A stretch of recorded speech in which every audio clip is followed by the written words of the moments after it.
Hello and welcome back. Today is Friday, March 14th. I have your 4 best bets for you in the NBA today. As always, if you're new to the channel, welcome to the page. We got an interesting 10-game slate for us here today. We've kind of been spoiled these last few days with the NBA action, so they kind of were like, hey, we know it's March Madness Day this whole weekend. Let's just take it down a little bit here overall with some pretty bad primetime games, I'm not going to lie. Boston, Miami, yes, it's a fun matchup overall, but there's no Jimmy Butler. Miami Heat are like a big underdog, low over-under, 216. Interesting primetime game, to say the least, on NBA TV. The other NBA TV primetime game is Lakers-Denver. Maybe no Luka Doncic in this matchup. I know he said something about we'll see in this matchup, even if he does play. Lakers, they are struggling without LeBron James. They're a 14-point underdog to Denver here overall. But in between that, we get some pretty good games that are not on primetime overall, I'm going to say. Clippers, Atlanta, James Harden's doing his stripper world tour. It just makes me think back to that Reddit comment where it's like James Harden on the road plays better or worse depending on like what strip clubs are nearby. But he's in Atlanta, just was in Miami, now in Atlanta. He's doing a world tour. I know those ladies appreciate him supporting small businesses overall. Cleveland, Memphis, no Donovan Mitchell in the matchup, but the highest over-under on the slate and a close spread overall. That's going to be a lot of fun. Ja versus Garland, Triple J versus Mobley, some pretty good point guard, power forward battles going on. Jared Allen, Zach Edey. I know Purdue wishes Zach Edey was playing for them overall. Battle of Dallas, Houston Rockets versus Mavericks. That game kind of stinks overall. 233, Houston's 11-point favorite. Toronto, Utah. That game's a Fugazi to Fugazi. That's the tank commanding game. That's an NBA sicko matchup if you are one. I didn't even write the over-under for that game because I fucking hate Toronto for what they did to me a few weeks ago. And then Sacramento, Phoenix is another great game on the slate. 235 over-under. Phoenix 2-point favorite here overall. Before we jump into today's 4 plays here I absolutely love, we got to recap yesterday's action. And yesterday in the NBA, ended up going 3-1 in best bets. It was a pretty great day overall. Giannis Antetokounmpo, man, 45 PRAs. I was shocked he even got to 45. I'm not going to lie. That game was a complete blowout. It was over before it even started. I'm not going to lie, I was hyped. Giannis, I think, slammed it for the first basket, and then for the second play of the game, he went back down again and slammed it again. And then it was pretty much over. The rebounds, assists, he was 1 assist shy from a triple-double, so if you even did that, you were like right there. It's always Giannis versus the Lakers, triple-double watch all the time. But man, I was even shocked he got the 45 PRAs when I look back on it, because I was watching the Kobe White versus Cam Thomas battle, and holy fucking shit, back-to-back days where we get lucky late in the game. Final few seconds in the game, Cam Thomas, he was at 19 points since the 6-minute mark in the third quarter. He was trying his best to get us the over, but I kind of was waving the white flag. Then he goes down the court, hits a floater, and then bangs a 3 late in the game to cash us the over. You respect coin Cam Thomas, and I respect you overall. And then Kobe White, you are our only hope on this Bulls team right now, and he's staying white hot. 29-point game. He was dominant. The 3-ball finally was knocked down for him because he had a pretty good matchup overall, but love the aggressiveness he's been getting into the lane. Kobe White is definitely an exciting player overall. And the marvelous DeRozan, he cashed it, 30 rebound points, assists in that game overall. I think he finished at 23-7. Great game overall. He's on a back-to-back day here today. And then Joshua, man, I feel bad with the Zach LaVine points. That's how I felt a few days ago, but it was a great matchup. You had a great number on that. If you see him in the comment section, he's always having good plays down there. I'm going to take a guess here. You're going to take McDaniels again. Rebounds, assists. Just taking a little guess. Maybe not. But if you see him in the comment section, and while you're down there, why don't you leave a best bet if you're new watching the channel, man? Always love tailing you guys in the comment section. Overall, he's been pretty great in the comment section. Overall, I always love tailing you guys. I'm always interested to see how you guys even get to the play after. I always looking at the stats and all that after someone says something. So let me know down below, what's your favorite play? While we're here, while you're typing away, you're going to hear me talk about it. My first play of the day. I didn't say it. Let's just jump into it. For my first play of the day, going to be in this Clippers-Atlanta Hawks matchup. 231 over-under. Clippers is a 3-point favorite on the road here in this game. And point guards. We've been taking point guards against the Clippers, minus the last Miami Heat game. I wish I took point guards because Tyler Hero went crazy. Learned my lesson. It's point guards versus the Clippers, and Trae Young has been on fire, and he's at home, which I like even more. So give me Trae Young to go over 36.5 points, assists, coming at minus 110.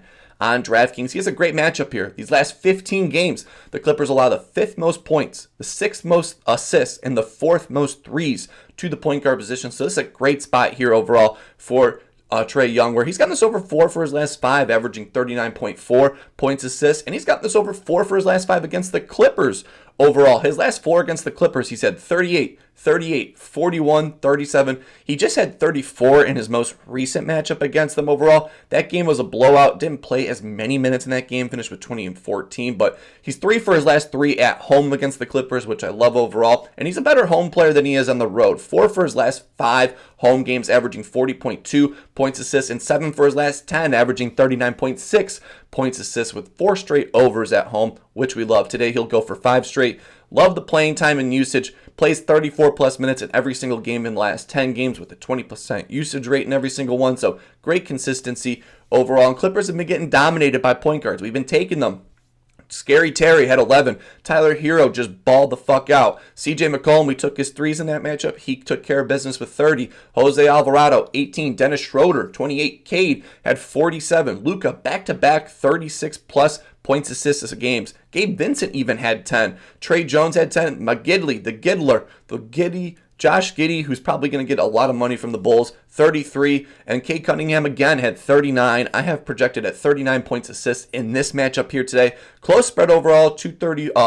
The -3 spread, 231 over under. Hawks, they're playing for, they have to own their picks, so they're going to trot out all their players. They're trying. I think Trae Young, he's a better home player than he is at home, and he has a great matchup here. Clippers, 5th most points, 6th most assists, and 4th most threes. Give me Trae Young to go over 36.5 points, assists. Jumping into my second play of the day. Going to be in this Cleveland Grizzlies matchup. 245 over under. No Donovan Mitchell in this matchup, so Cleveland's only a 2-point favorite here. Overall, I'm going to the shooting guard. He normally plays small forward for the Cavs, but he's been moved to the shooting guard in this matchup. I think he's going to have a great day from beyond the arc, so give me Max Strus to go over 2.5 threes, coming in at -125. On DraftKings, the Grizzlies allow the 9th most threes to the shooting guard position. If you classify Max Strus as a small forward, he does get a lot of run at the small forward position during the games as well. Grizzlies allowed the 3rd most threes to the small forward position, so he has a great matchup here overall. High over-under matchup, 245. He's only gotten this over 3 for his last 5, but the last game he did hit his under, so I think today he will get his over here overall. 3 for his last 5, averaging 2.6 threes. He's only gotten this over 1 for his last 2 against the Grizzlies, averaging 2.5 threes with a game of 2 and a game of 3 threes made. So right in between overall. Why I'm taking threes over point total. His point total is at 10. I think it's at 10.5 at -130. He takes 7 shots behind the arc in the game, and then he only takes 8 field goal attempts in a game. So only 1 shot from inside the paint. And so if he gets to that 9-point mark, 3 of those points, or 9 of that 11 points that we need for this over points are going to come from 3. So that's why I'm going with the 3-point arc. And with no Donovan Mitchell in the game, he has a 75% hit rate on the season, going over, I think it's only 4 for his last 4. And then he's gone over, 4 for his last 5 overall, averaging 3.2 threes made. So good consistency overall, 75% hit rate without Donovan Mitchell in the Donovan Mitchell in the matchup in the game. Memphis does allow the 25th most straightaway threes from behind the arc, and Max Strus takes 57% of his shots from the straightaway spot. So he has a great NBA 2K hot zone for him right there. I've projected at 3 threes in this matchup here overall, and Memphis has given up some big games to the shooting guard position. Aaron Wiggins, 3. Trae Jones, 4. Caris LeVert, 3. Grayson Allen, 6. And then Ty Jerome just had 3 against them overall. I think Max Strus, with no Donovan Mitchell in this matchup, he has a 75% hit rate on the road. Memphis a 75% hit rate with no Mitchell in the lineup on the season. Memphis allows the 9th most threes to shooting guard position. 245 over under. I have him projected at 3 threes. I think this is going to be a good game for Max Strus. Give me Max Strus to go over 2.5 threes. Jumping into my third play of the day. This number I think is just too low. I don't like taking low over-under matchups here. Orlando, Minnesota is the game that I'm talking about. 208 over-under. Minnesota 10-point favorite here, but this number for Rudy Gobert just seems way too low for him, and that's Rudy Gobert to go over 19.5 rebounds, points rebounds, coming in at -125.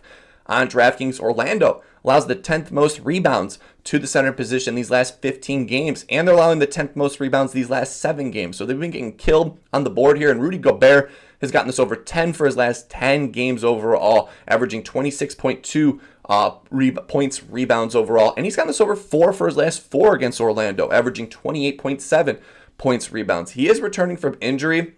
The first game he returned from injury, played 20 minutes. And then last night in his most recent game, he played 30 minutes. I think that first game he had 4 early foul troubles, so that was why his time on the court was way lower at 20 versus 30. And when he plays 20 plus minutes in the game, he gets the over 64% of the time. So even if he goes back down to that 20-minute mark, I'm still pretty confident on it overall. I have him projected at 24 points, rebounds in this game overall. His last 4 games against Orlando, he's had 22, 33, 38, and 22 points, rebounds, and he's gone over 6 for his last 6 against Orlando going back to 2021. So great consistency overall. And Orlando is making the dreams come true for the center position. Steven Adams, 28, Jakob Poeltl, back-to-back 24 plus. Points, assists, points, rebounds in a game. I'm addicted to saying points, assists today, it seems like. Draymond Green had 22 points, rebounds, and Rashard Holmes had 21 points, rebounds. So Rudy Gobert, 10 for his last 10, 19.5. We don't get it this often. I normally see him at 20.5. DK's at 19. I'll gladly take him to get a double-double here in this matchup. He's consistent, projected at 24. Orlando, allowing the 10th most rebounds to the center position. Low over-under, so maybe they're missing a lot of shots and he gets it just on rebounds alone.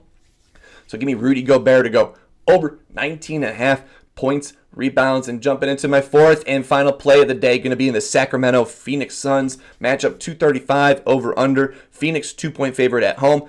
I'm running it back. We got a number 1. We're going up one more number on this, but I think this is still a great spot overall for DeMar DeRozan. So give me DeMarvelous DeRozan to go over 26.5 points, assists, coming in at minus 125 on DraftKings. Phoenix allows the 8th most assists to the small forward position, so a great spot here for DeMar. And Phoenix, these last 15 games, allowed the 3rd most assists to the small forward spot. So this is a good spot for DeMar DeRozan to get the passing down, where he's gotten this over 4 for his last 5 overall, averaging 31.2 points, assists. With last night him easily cashing at 30 points, assists for us. He's gotten this over 3 for his last 5 against Phoenix, averaging 31.5. His last 5 games against Phoenix, 37, 29, 24, 37, and then only 5 points, assists. But that most recent matchup, he played 17 minutes. The game was a complete blowout, and that was back when De'Aaron Fox was in the lineup. So I'm not really fully taking that game into account overall.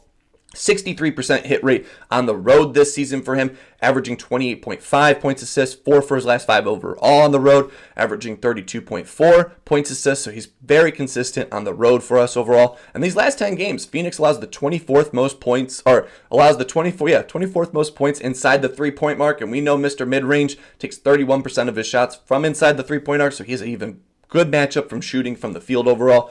On back-to-backs this season, he has a 55% hit rate overall, so good spot over here. And Phoenix has allowed the Sun to rise on these points, assists to the small forward position. Tari Eason just had 16. Clay had 30. Peyton Washington 13. Jaden McDaniels 17. Zion 38. Jalen Wells 21. And RJ Barrett, Mr. Mapletron 30. I have him projected here at 29 points, assists in this matchup. So I think DeMar, he's going to go back-to-back overs for us in this matchup. So give me DeMar DeRozan to go over 26.5 points, assists, and those are my 4 best bets for you in the NBA today. Gonna rattle them off all over again for you guys. DeMar, over 26.5 points, assists. Rudy Gobert, over 19.5 points, rebounds. Max Strus, we need 3 threes from you. Over 2.5 threes on DraftKings. And then Trae Young, our highest one number on the day, over 36.5 points, assists. Fun NBA slate here overall. Non-primetime games are the better games here today. Let me know down below what's your favorite play. Could be in college, could be in the NBA. I always love tailing you guys in the comments section overall. Let's go for a 4-0 sweep. That'd be awesome. That would make up for the last bad Monday, Tuesday day overall. Hopefully having a wonderful day. Happy Friday. Keep on smiling, and I will see you in the next one.